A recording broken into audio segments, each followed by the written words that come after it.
ঘটনাটা আব্বাজানকে শোনাচ্ছেন না বাবা। ছেলেটার খাওয়া দাওয়া বন্ধ হয়ে গেল, দিন চলে যায়, সময় বার হয়ে চলে যায়। ওই ইহুদির ছেলে আস্তে আস্তে করে যেন বিমারে হালাত হয়ে গেল। ছেলেটার শরীর খারাপ হয়ে গেছে, বিমার অবস্থা। ছেলেটা বিছানায় শুয়ে আছে, কিছুদিন হয়ে গেল খাবার খায় না, শুধুমাত্র পানি খায়, আর ওই পানি খেয়ে জীবনটা তার বেঁচে থাকে। ছেলেটার যেন শরীরটা শুকিয়ে গেল, শুধু মনে হয় যেন হাড়গুলো চামড়া দিয়ে ঢাকা, এই রকম অবস্থা। আব্দুল গফুর বাবার নামে। কোথায় বাড়ি? চূড়ামন থেকে। সুবহানাল্লাহ। ও মুসলমানেরা, ওই যুবক ছেলে বিছানায় পড়ে আছেন। এ মুসলমানেরা, পৃথিবীর বুকে সব থেকে যাকে ভালোবাসে আপনারা বাসি আমরা, সেই ভালোবাসার পাত্রটা হলো মা। আম্মা জানের অন্তরে আর সহ্য হয় না, বেটারে বেটা তুমি তো ভালো ছিলে বাবা, কয়েকদিন ধরে তোমায় দেখতেছি, আস্তে আস্তে করে তোমার খাওয়া দাওয়াটাও বন্ধ হয়ে গেল বাবা। কিসের জন্য খাবার খাচ্ছ না বাবা বলো? ছেলেটা কোনো রকম কথা বলে না। দিন চলে যায়, সময় চলে যায়, নবীর প্রেমে পাগল হয়ে গেছে। ওই যুবক ছেলেটা নবীকে দেখবে বলে পাগলের মতো খুঁজে খুঁজে নবীকে পেল না। বিছানায় পড়ে আছে, আল্লাহ হয়তো আমি আর বাঁচব না, তবে মরার আগে একবার যেন নবীর দেখা পায়। সুবহানাল্লাহ। এই ছেলেটা বিছানায় শুয়ে আছে বাবা, তার আব্বাজান পার্শ্বে বসে বলে, বেটা বলো বাবা, তোমার শরীর অবস্থা কেন এরকম হয়ে গেল? বলে, বাবা রে, একবার বলো বাবা, তোমার শেষ ইচ্ছা মনে কি আছে? আব্বাজানের কথা শুনে ছেলেটা চোখটা খুলে বলে, বাবা আমার যে একটা ইচ্ছা আছে পূর্ণ করবে বলো। এই রকম অবস্থা যদি আমাদের হয়, আর ওই লোকটা যদি একটা ইচ্ছা প্রকাশ করে, কে এমন নাই তার ইচ্ছাটা কে মানতে চাইবে না? ছেলেটা বলে, আব্বা জান আমার একটা মনের আশা জেগেছে, জানি না আমার কি আপনার মৃত্যু হয়ে যাবে, হয়তো আমি জগৎ ছেড়ে দেব আব্বা। একটা মনের আশা, ওই আশা যদি পূর্ণ হয়ে যায়, তারপরে ইন্তেকাল হয়ে গেলেও কোনো রকম ব্যথা আমি পাব না। বলে, বেটা কি এমন আশা বলো বলো, কিসের তোমার বাসনা? ছেলেটা বলতে লাগলো, এই রকম হবে না, আমার সঙ্গে ওয়াদা করতে হবে, যদি ওয়াদা করে নিবেন তবে আপনার সঙ্গে কথাটা আমি বলবো। ওয়াদা করে নিলেন। নেওয়ার পরে ছেলেটা বলতে লাগলেন, আব্বাজান একটা শেষ ইচ্ছা আমার, যে আমার দয়ার নবীকে একবার যদি আমাকে দেখা দিতেন, নবীকে যদি আমার খবরটা কানে দিতেন, তাহলে আমার মনের আশাটা মিটে যেত। বলুন সুবহানাল্লাহ। সুবহানাল্লাহ। নবী ছাড়া আল্লাহ পাবি না রে দিওয়ানা, নবী ছাড়া আল্লাহ পাবি না, ওলি ছাড়া নবী মিলবে না রে দিওয়ানা, ওলি ছাড়া নবী মিলবে না, যে হবে না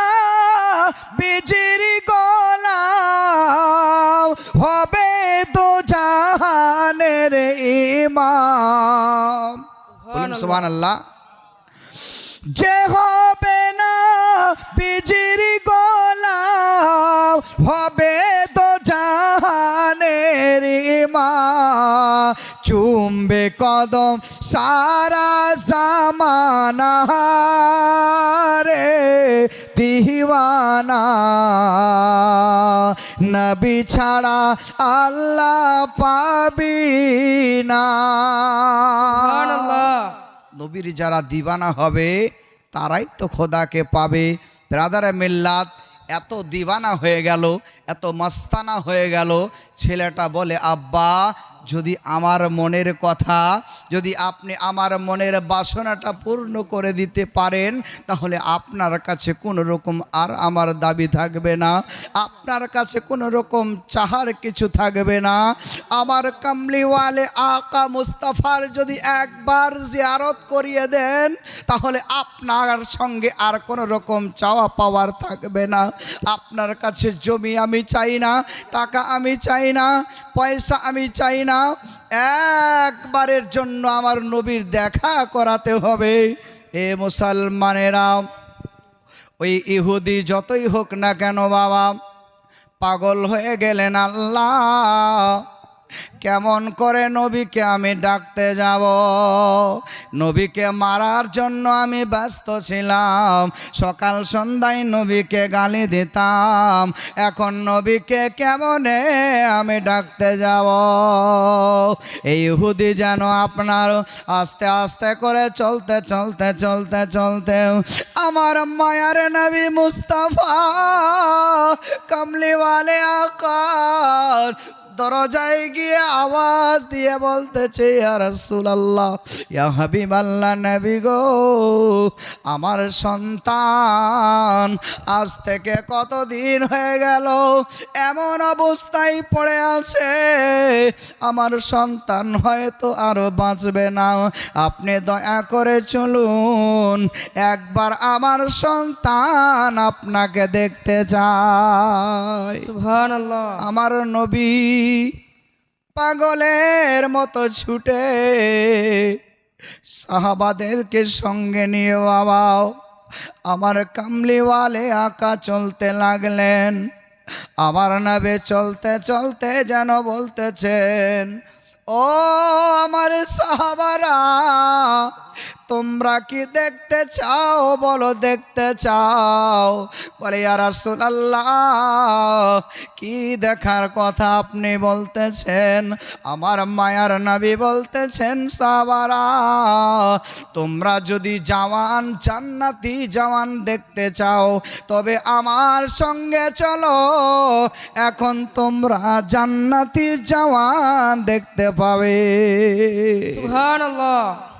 আমার মায়ার নবী মুস্তাফা আস্তে আস্তে করে ইহুদির বাড়িতে প্রবেশ করলেন। বাবা ইহুদির বাড়িতে যাওয়ার পরে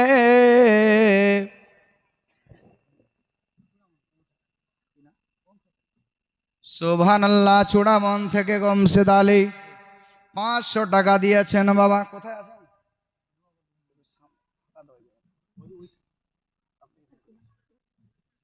একটু দোয়া করেন। আল ফাতিহা। আল্লাহুম্মা আমিন। আল্লাহুম্মা সাল্লি আলা সাইয়্যিদিনা শাফিনা হাবিবিনা মাওলানা মুহাম্মদ। আল্লাহ, তোমার নবীর ঘর মাদ্রাসায় মাওলা গো, আল্লাহ কেউ তো 500 টাকা দান করে যায়, কেউ 200 টাকা দান করে যায়। আল্লাহ, তোমার বান্দারা যে আশা নিয়ে দান দিয়ে যায় মাওলা, আল্লাহ তোমার নবীকে ভালোবেসে আজকে তারা দূর দূরান্ত থেকে এসে তোমার নবীর ঘরে দান দিয়ে যায়। আল্লাহ, তাদের খানদান থেকে হয়তো কাউরে বাবা চলে গেছে, কাউরে মা চলে গেছে। আল্লাহ, তাদের সকলের বখশিশ করে দাও। আমিন আমিন। আল্লাহ আমিন আমিন। মোদের দোয়া কবুল কর রব্বুল আলামিন। লা ইলাহা ইল্লাল্লাহু মুহাম্মাদুর মুহাম্মাদুর রাসূলুল্লাহ। এ মুসলমানেরা, আমার মায়ার নবী মুস্তাফা আস্তে আস্তে করে যুবকের ঘরের মধ্যে ঢুকলেন। যুবক যেন বিছানায় পড়ে আছেন, চোখগুলো বন্ধ করে আছে। বাবা, আমার নবী যুবকের চেহারার দিকে দেখার পরে আমার নবীর চোখ থেকে ঝরঝর করে পানি ঝরে গেল। আমার মায়ার নবী যুবকের পার্শ্বে বসলেন। বাবা, আমার নবী বলতে লাগলেন, বাবা বলো, এমন কেমন তোমার চেহারা? আমার সঙ্গে যেদিন তোমার দেখা, সেদিন তোমায় তো এইরকম অবস্থায় দেখিনি বাবা। এইরকম চেহারা তোমার কেমন করে হলো বলো বলো। যুবক যেন আস্তে আস্তে করে কথা বলতে লাগলো, ইয়া রাসূলুল্লাহ, ইয়া হাবিবাল্লাহ, নবী গো, আপনি যখন শুনতে চাইছেন তবে শোনেন। আমার আম্মা জান, আমার আব্বা জান আপনাকে গালি দিত। এত গালি শোনার পরে আপনাকে জবাই করব বলে তরবারিটা নিয়ে গেছিলাম। আপনাকে আমি বাজারে বাজারে খোঁজ করে দেখলাম, কয়েকদিন খোঁজে খোঁজে পেলাম না। একদিন আপনার সঙ্গে আমার সাক্ষাৎ হয়ে গেল। আপনার নুরানি চেহারা, এত নূরময় চেহারার দিকে আমি যখন দেখলাম, আপনাকে মারার কথা আমি ভুলে গেলাম। ইয়া রাসূলুল্লাহ, ইয়া হাবিবাল্লাহ, নবী গো, আপনাকে মারা তো দূরের কথা, আপনাকে মারতে গিয়ে আমি নিজেই আপনার প্রেমে মরে গেলাম। ইয়া রাসূলুল্লাহ, তারপরে আপনি যখন আমার দিকে একবার তাকালেন, তাকানোর পরে একটা মুচকি মেরে হাসি দিয়েছিলেন। ওই হাসিটা আমাকে এত ভালো লেগেছে ইয়া রাসূলুল্লাহ, ওই হাসিতে আমাকে এত পাগল করে দিয়েছে। আপনাকে দেখার জন্য কত জায়গায় ঘুরলাম, আপনার সঙ্গে দেখা আমার হলো না। আমি শেষ একটা ইচ্ছা নিলাম, এই রকম করে দেখা হবে না। বেমার হালাতে যদি পড়ে যাই, আব্বাজান কথাটা মানবে। এই মতো অবস্থা যখন আমার হবে, নবীকে ডাক দিতে বললে আব্বা পর্যন্ত মানবে।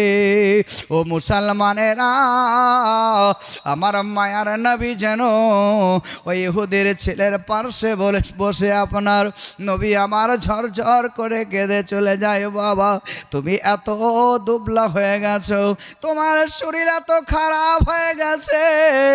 ওই যুবক বলতে লাগলো, ইয়া রাসূলুল্লাহ, ইয়া হাবিবাল্লাহ, নবী গো, আপনার সঙ্গে আর বেশি হয়তো আমার কথা বলার সময় হবে না, কারণ আমার শরীরটা যেন আস্তে আস্তে করে খারাপ হয়ে যায়। তবে ইয়া রাসূলুল্লাহ, ইয়া হাবিবাল্লাহ, নবী গো, আপনি আপনার ওই মধুমাখা কলমা আমায় পড়িয়ে দিন। সুবহানাল্লাহ। দুই ইহুদি, আপনার ইহুদি আর তার স্ত্রী দুইজন পার্শ্বে দাঁড়িয়ে আছে। আল্লাহ, এই সন্তানকে লালন পালন করে এত বড় করলাম, আমাদের কথা শুনলো না। এমন কোন মহা মানুষ এর প্রেমে পাগল হয়ে আমার সন্তান নিজের জীবন দিতে চলেছে, তবু এই নবীর কথা ভুলতে পারে না। তবে কে ইনি হলেন আলামিন, ইনি হলেন সত্যবাদী। ইহুদির স্ত্রী ইহুদি এসে আমার নবীর পার্শ্বে দাঁড়িয়ে গেল। নবীকে বলতে লাগলেন, ইয়া রাসূলুল্লাহ, ইয়া হাবিবাল্লাহ, নবী গো, আমার সন্তান শুধু কলমা পড়বে তা নয়, আমাদের দুইজনকে কলমা পড়িয়ে মুসলমান বানিয়ে দিন। সুবহানাল্লাহ, সুবহানাল্লাহ। নবীর ভালোবাসা, নবীর চলাফেরা, নবীর আখলাক দেখে বিশ্বের কোনায় কোনায় আমার নবীর ভালোবাসার মাধ্যমে আল্লাহর কোরআনকে ঘরে ঘরে পৌঁছিয়ে দিয়েছে। সুবহানাল্লাহ। ও বাবাজিরা, ভাইরা, মা বোনেরা গো, আপনাদের কিসমতটা বড় ভালো। আপনি বলবেন কিসের জন্য? পড়ার জামানা যখন ছিল, পড়ার জামানাতে আপনারা শুনে হবেন, যখন মাদ্রাসার কোনো তালিবে ইলম আপনার দরজার সামনে যায়, আমার মনটা বড় দুঃখ পেয়ে গেল। একটা কথা আমার মনে হয়ে গেল, পড়ার জামানা ছিল, এই রকম তালিবে ইলম অবস্থা আমারও ছিল বাবা।